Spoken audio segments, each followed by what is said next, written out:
உலகெங்கும் நிறைந்திருக்கும் தமிழ் நேயர்கள் அனைவருக்கும் எமது மனமார்ந்த வணக்கம். நான் உங்கள் ஜோதிடர் அந்தியூர் சுதாகர், பாரம்பரிய முறை ஜோதிட ஆராய்ச்சியாளர். இன்று நாம் காணக்கூடிய தலைப்பு ரிஷபராசி அன்பர்களுக்கு செவ்வாய் பகவானின் பெயர்ச்சி. ஏன்னா உங்களுக்கு 7ஆம் அதிபதியும் 12ஆம் அதிபதியினுடைய ஸ்தான பலம், அந்த ஸ்தான பலத்திற்கு அதிபதியாகப்பட்டவர் தான் இந்த செவ்வாய். இவர் இருக்கக்கூடிய இடம் உங்களுடைய 5ஆம் பாவத்தில் இருக்கார். அப்போ 7ஆம் அதிபதி 5லும் ப்ளஸ் உங்களுக்கு 12ஆம் பாவத்தில் 5ஆம் இடத்திலும் இந்த செவ்வாய் இந்த இடத்துல இருக்கும் பட்சத்தில் உங்களுக்கு இவரால் நடக்கக்கூடிய நன்மைகளும், அடுத்தடுத்து உங்களுடைய முயற்சிகளில் இன்னும் சில கிரகங்கள் குரு ப்ளஸ் சுக்கிரன் அவரும் உங்களுடைய தனஸ்தானத்தில் உங்கள் லக்னாதிபதி, அதாவது உங்களுடைய ராசியினுடைய அதிபதி தனஸ்தானத்தில் நிற்கிறாங்க. அப்போது இது எல்லாமே உங்களுக்கு ஒரு நல்ல பாசிட்டிவ்.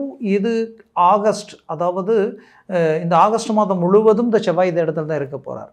ஆனால் ஜூலை 29 பயிற்சி ஆகி கிட்டத்தட்ட செப்டம்பர் மாதம் 13ஆம் தேதி வரைக்கும், ஆக 45 நாட்களும் இந்த கிரக அமைவு இதே இடத்துல தான் இருக்க போகுது. இதற்கு இடையில் சூரியன் தனது சொந்த வீட்டில் வந்து நின்று உங்களுக்கு மிகப்பெரிய யோகத்தை கொடுக்க போகிறார். அப்போது இந்த கிரகங்களுடைய அமைவுகளில் வரக்கூடிய இந்த 45 நாட்களில் நீங்கள் அடையக்கூடிய அற்புத பலன்கள் என்ன அப்படின்றது இந்த காணொளியில் தெளிவாக விவரமாக நம்ம பார்க்கலாம். நம்ம சேனலை சப்ஸ்கிரைப் பண்ணாதவங்க பண்ணிக்கங்க, பெல் பட்டனை கிளிக் பண்ணி ஆல் ஆப்ஷனை கொடுத்துக்கோங்க. அப்போ தான் அடுத்தடுத்து காணொளிகள் உங்களை உடனடியாக வந்தடையும். ரிஷபராசினா சொல்ல வேண்டியதே இல்லை. சுக்கிரனினுடைய ஆதிக்கத்தில் பிறந்த நீங்கள் கடின உழைப்பாளிகள் மட்டும் அல்லாமல் தெய்வ சிந்தனைகள் நிறைஞ்சவங்க. உங்களுக்கு பின்னாடி நடக்கிறது முன்கூட்டியே சிலருடைய வாழ்க்கையில் கனவுகளில் சொப்பனங்களில் முன்கூட்டியே அது நடக்கும், அப்படியே காட்டி கொடுக்கும். அந்த தெய்வ அனுகூலம் எப்போவுமே உங்களுக்கு உண்டு. ஏன்னா இந்த ராசியில் தான் சந்திரன் உச்சம் அடைகிறார். எந்த சந்திரனை அடையாளம் காட்டுறோமோ, இந்த சந்திரன் எங்கே இருக்கிறாரோ அதுதான் உங்கள் ராசி. அப்போது அந்த சந்திரனுக்கே ஒரு உச்ச வீடு. அப்போது அந்த இடத்துல சந்திரன் இருக்கிறதுனால தான் நீங்கள் ரிஷபராசி. அப்போ அங்கே அவர் என்ன ஸ்டேஜில் இருக்கார் அப்படின்னு பார்த்தீங்கன்னா உச்சத்தில் இருக்கார். அப்போது சந்திரன் உச்சம். அதே விருச்சகத்தில் பார்த்தீங்கன்னா அப்படியே நீச்சம் அடைச்சிருவார், டோட்டலாக சைலண்ட் தருவார். அப்போ உங்களுடைய ராசியில் ஐ கிளாஸ். அப்போது நீங்கள் எப்படி இருப்பீங்க? மற்றவர்களுடைய பார்வைக்கு உங்களுடைய வேலைகள், உங்களுடைய செயல், உங்களுடைய ஒவ்வொரு மூமெண்ட்ஸ் கண்டு மற்றவங்க வியப்படைகிற அளவுக்கு உங்களுடைய மேனேஜ்மெண்ட் இருக்கும். மற்றவர்களால் முடியாதுன்னு சொல்லக்கூடிய விஷயத்தை கூட அழகாக முடிச்சு காட்டுவீங்க. அவ்வளோ பர்ஃபெக்ட் மேனேஜ்மெண்ட் உங்கள்கிட்ட இருக்கும். ரொம்ப பிரகாசமாக இருப்பீங்க. ரொம்ப கிளாரிட்டியாக மட்டும் இல்லாமல் வசீகரமாக இருக்கக்கூடிய ஒரு அருமையான ஒரு ராசி தான் இந்த ராசி. அதுலேயும் நேர்மை, ஸ்ட்ரெயிட் ஃபார்வர்ட், மற்றவர்களுக்காக நிறைய விஷயங்களை விட்டு கொடுத்து இன்னைக்கு வரைக்கும் தன் சுயநலத்துக்காக எந்த ஒரு முடிவு எடுக்காமல் செயல்படக்கூடியவங்களாக இருக்கிறீங்க. பட் அப்பேற்பட்ட ரிஷபராசி அன்பர்களுக்கு ஏதோ ஒரு சில கிரகங்களினுடைய நெகட்டிவ் சூழலால் நிறைய மன உளைச்சலை கடந்து வந்துட்டீங்க. கடந்த 6-7 வருஷமாக நிறைய பிரச்சனைகளை கடந்து வந்தாச்சு. எந்த நிமிஷமும் நீங்கள் நினைக்கிறது ஒன்று தான்.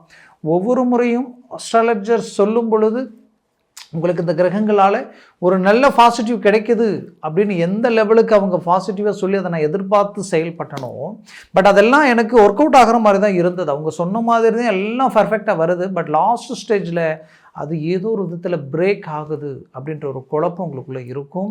கண்டிப்பாக சொல்கிறேன், உங்களுடைய ஜனன ஜாதகம், அந்த ஜாதகத்தில் இந்த கிரகங்கள் எத்தனை அஷ்டவர்க்க பரல்களில் பலம் பெற்று இருக்கின்றது ரொம்ப அவசியம். அதை நீங்கள் தெரிஞ்சுக்கிட்டுறது ரொம்ப அட்வான்டேஜ். அப்போது இந்த காலகட்டங்களில் இருக்கக்கூடிய இந்த செவ்வாய் பகவான் உங்களுக்கு எப்பேற்பட்ட நிலையில் இருக்கார் அப்படின்றத பார்த்தோன்னா, உங்களுடைய ராசிக்கு 5ல் செவ்வாய் இருந்தாலே நீங்கள் நினச்சதை முடிப்பீங்க. எதை நினச்சாலும் அது முடிக்காமல் தூங்க மாட்டீங்க. அதுலேயும் அந்த ராசிக்கு இப்போ சுக்கிரன், உங்களுடைய ராசியினுடைய அதிபதி தனஸ்தானத்தில் இருக்கார். சுக்கிரன் கலஸ்தரகாரகன். உங்களை பிடிச்சவங்க, நீங்கள் விரும்பியவங்க உங்களை வந்து அடையிற நேரம். அது மட்டும் இல்லை, ரொம்ப நாளாக நான் லவ் மேரேஜ் பண்ணணும்னு நினச்சேன், அதற்குரிய மூமெண்ட் எல்லாத்தையும் உருவாக்கி, பட் நெருங்குற நேரம் ஏதோ ஒரு விதத்தில் தடையாகுதுன்னு நினைக்கிறவங்க இந்த நேரத்தில் உங்களுக்கு அது கமிட்மெண்ட் ஆகிடும், சக்ஸஸ்ஃபுல் ஆகிடும். சிலருடைய வாழ்க்கையில் விரும்பியவங்க அவங்களுடைய வாழ்க்கையில் திருமண முயற்சிகள் உண்டாகி நாம் திருமணம் செய்யணும்னு நினைக்கிற நேரத்தில் இப்போது அங்கே அவங்களுக்கு வேறு ஒரு என்கேஜ்மெண்ட்டை பார்த்துக்கிட்டு இருக்கிறாங்க. அந்த அலைன்ஸ் எப்படி அது ரிஜெக்ட் ஆகும், மீண்டும் நமக்கு நல்லது நடக்குமான்னு எதிர்பார்ப்பில் இருக்கிறவங்களுக்கு அதிர்ஷ்டவசமாக நல்லது நடக்கக்கூடிய ஒரு நேரம். ஏன்னா விரையாதிபதி உங்களுக்கு ஒரு புறம் இருந்தாலும் உங்களுக்கு 7ஆம் அதிபதியாக உங்களுக்கு 5இல் செவ்வாய் நின்று உங்களுடைய தனஸ்தானத்தில் குரு, குடும்பஸ்தானத்தில் குரு நின்று அவர் உங்களுடைய ராசியோடு இணைஞ்சி பார்க்கக்கூடிய இடம் அஷ்டமஸ்தானம். அப்போது மன உளைச்சல் நீங்கும். நடக்காதுன்னு நினைக்கிற ஒரு விஷயம் கூட நடக்கக்கூடிய ஒரு நேரமாக இது அமையும். தனம், செல்வம், செல்வாக்கு சார்ந்த ரீதியில் திடீர் அதிர்ஷ்டம், திடீர் யோகம், சடனாக லைஃபையே புரட்டி போடக்கூடிய அளவுக்கு ஒரு சில மாற்றங்கள் கிடைக்கக்கூடிய காலமாக இது உங்களுக்கு அமைய போகுது. அதுலேயும் உங்களுடைய லைஃப்பில் குடும்ப ரீதியில் இருக்கக்கூடிய சிக்கல்கள் ரிஷபராசி என்பவர்களுக்கு தீரக்கூடிய ஒரு நேரமாக இருக்கும். ஏன்னா ரொம்ப நாள் கணவன் மனைவிக்குள்ளே இருந்த அண்டர்ஸ்டாண்டிங் உடைஞ்சி இன்னைக்கு பிரிவினை உண்டாக்கி ஒரே வீட்டில் 2 பேரும் பேச்சுவார்த்தை இல்லாத அளவுக்கு வாழ்ந்தவங்களும் இருக்கிறீங்க. இன்றைக்கி விலகி பிரிஞ்சு போயிடுவோம் போன்ற அளவுக்கு பாதிப்புகளை சந்திக்கக்கூடிய நிலைமையிலையும் இருக்கிறீங்க. அப்போது இந்த நிலையிலிருந்து மீண்டும் ஒன்றிணையக்கூடிய ஒரு காலமாக இந்த 45 நாட்களில் உங்களுக்கு நடக்கும். அதுலேயும் சூரிய பகவான் 4ஆம் பாவத்தில் பலம் பெற்று நிற்கிறார். உங்களுடைய அந்தஸ்து உயரம், உங்களுடைய செல்வம், செல்வாக்கு சார்ந்த இடம் உயரும், வண்டி வாகனங்கள் வாங்கக்கூடிய வாய்ப்புகள் கிடைக்கும். 10ஆம் இடம் தொழில் சார்ந்த ரீதியில் இருக்கக்கூடிய சிக்கல்கள் விலகி, எதிரிகள் விலகி, மறைமுக பாதிப்புகள் நீங்கி அந்த இடத்துல நீங்கள் ரீஎன்ட்ரி கொடுத்து ஒரு நல்ல வளர்ச்சி அடையக்கூடிய ஒரு காலமாக இது இருக்க போகுது. குறிப்பாக சொல்லணும்னா குடும்பத்தில் இருக்கக்கூடிய மீளா கடன் நெருக்கடிகள், இத்தனை நாட்களாக நீங்கள் பர்ஃபெக்டான மேனேஜ்மெண்ட் மற்றவங்களுக்கு உதவக்கூடிய இடத்துல நீங்கள் இருந்தீங்க.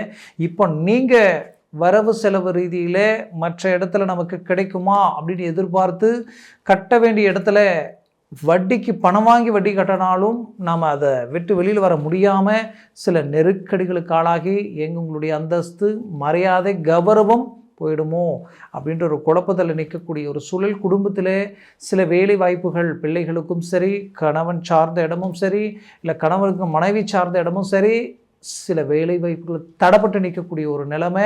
குடும்பத்தில் ஒவ்வொருத்தருக்கும் இருக்கக்கூடிய ஒரு அண்டர்ஸ்டாண்டிங் என்னன்னே தெரியல, முன்ன மாதிரி இப்போ இல்லை, ஏதோ ஒரு விதத்தில் அமைதி குறையிற மாதிரி இருக்கேன்ற ஒரு குழப்பத்தில் நிற்கக்கூடிய சூழலுக்கு இப்போ நீங்கள் ஆளாயிட்டீங்க. அப்போது இதிலிருந்து ரிலீஃப் ஆகக்கூடிய ஒரு அருமையான காலகட்டமாக இது உங்களுக்கு உண்டாக போகுது. பிரிந்த நட்பு ரீதியில் இருக்கிறவங்க மீண்டும் ஒன்றிணைந்து உங்களுக்கு வரவு செலவு கொடுக்கல் வாங்கல் ரீதியில் உதவக்கூடிய ஒரு காலமாக இது உங்களுக்கு இருக்க போகுது. அதிலையும் ரிஷபராசி அன்பர்களுக்கு திருமண முயற்சிகள் எடுத்து நல்ல தகுதி தரம் இருந்தும் இன்னைக்கு நல்ல ஒரு மணமகனுக்கும் சரி மணமகளுக்கும் சரி எல்லா தகுதி இருந்தும் அந்த திருமண முயற்சிகள் எடுக்கும் பொழுதெல்லாம் நெருங்கி வந்து கடைசி நேரத்தில் ரிஜெக்ட் ஆகுது.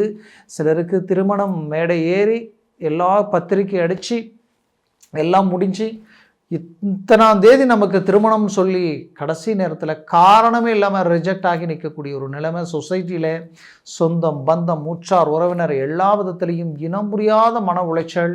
தன்னை சார்ந்தவங்க தன் விரல் தன் கண்ணை குத்தனா எப்படி இருக்குமோ அப்பேற்பட்ட மன உளைச்சல் எல்லாத்தையும் கடந்து வந்துட்டீங்க. இது எல்லாத்துக்கும் பதில் தரக்கூடிய ஒரு அருமையான ரிசல்ட் இந்த காலகட்டங்களில் உங்களுக்கு கிடைக்கும். வெளிநாடு முயற்சிகள் கைகூடி வரும். இத்தனை நாளாக எடுத்த முயற்சி தடையாயிடுச்சு அப்படின்னு நினைக்கிறவங்களுக்கு இப்போ அது உங்களுக்கு கை கொடுக்கும். அடுத்தது வெளிநாட்டில் இருக்கக்கூடிய ரிஷபராசி என்பவர்களுக்கு மாபெரும் மாற்றங்கள் கிடைக்க போகுது. ரொம்ப சில இக்கட்டான பிரச்சனைகளில் நின்று தவிச்சு இதை விட்டு வெளியில் வர முடியுமா, ரிலீஃப் ஆக முடியுமா நினச்சவங்களுக்கு 100% ஒரு நல்ல ரிலீஃப் கிடைக்க போகுது.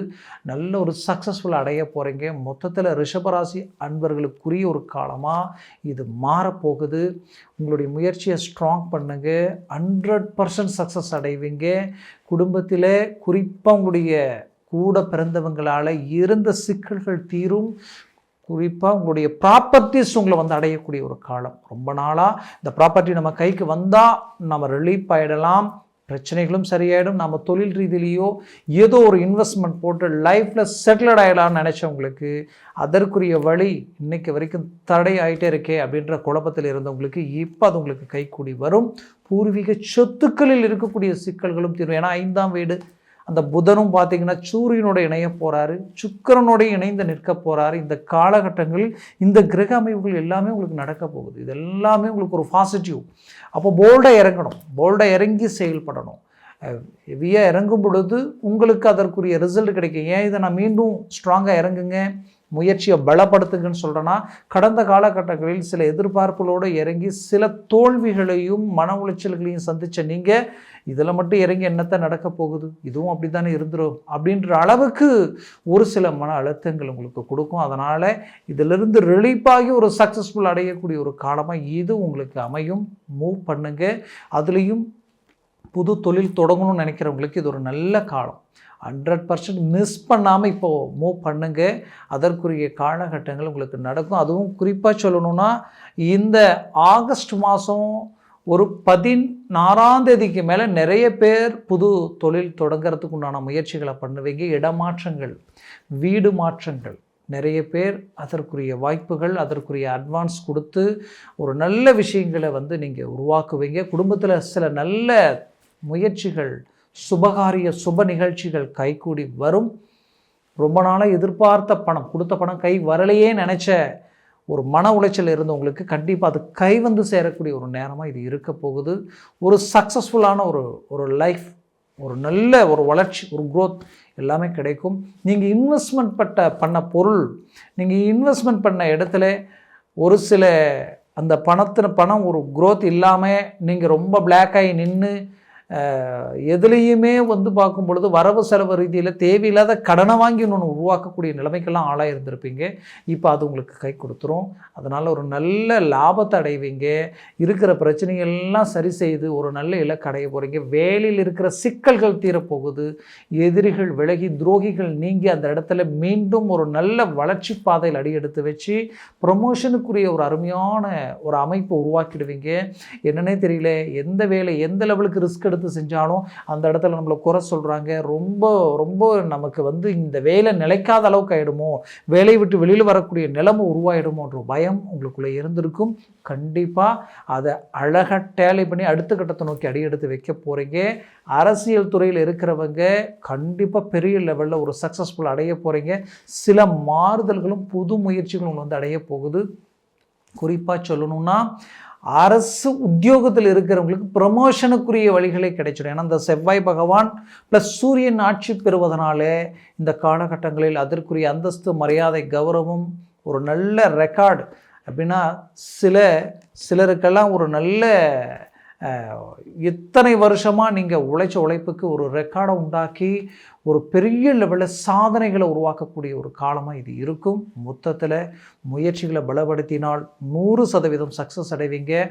ஆரோக்கிய ரீதியில் இருக்கக்கூடிய சிக்கல்கள் தீரக்கூடிய நேரமாக இது இருக்க போகுது.